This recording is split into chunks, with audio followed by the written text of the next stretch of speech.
Sur les réseaux sociaux, de nombreux leaders internationaux partagent leur enthousiasme. En Israël, le premier à avoir réagi est le chef de l'opposition Yair Lapid dès ce samedi.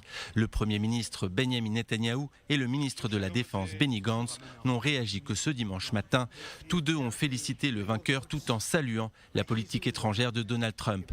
Côté palestinien, Mahmoud Abbas a félicité le futur locataire de la Maison-Blanche. Le président de l'autorité palestinienne a exprimé sa hâte de travailler avec l'administration de Joe Biden pour renforcer les relations américano-palestiniennes afin de garantir la liberté, l'indépendance, la justice et la dignité du peuple palestinien.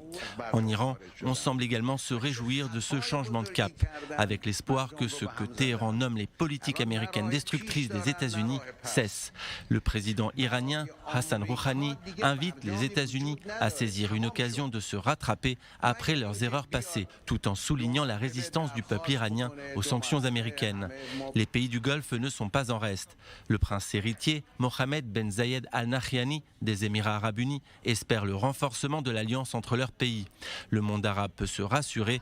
Joe Biden a qualifié les Arabes américains d'essentiels au tissu de leur nation, ajoutant qu'il ne combattra pas seulement le sectarisme anti-arabe, mais inclura les Arabes américains dans son administration. Dans le reste du monde, une kyrielle de chefs d'État salue aussi la victoire démocrate. Le Premier ministre canadien Justin Trudeau rappelle l'alliance entre son pays et les États-Unis. Son homologue australien Scott Morrison se réjouit que Joe Biden endosse la présidence à l'heure de la pandémie de Covid-19.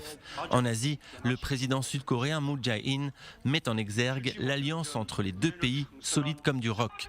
Le Premier ministre Narendra Modi salue une spectaculaire victoire. Il n'oublie pas la colistière Kamala Harris, d'origine indienne.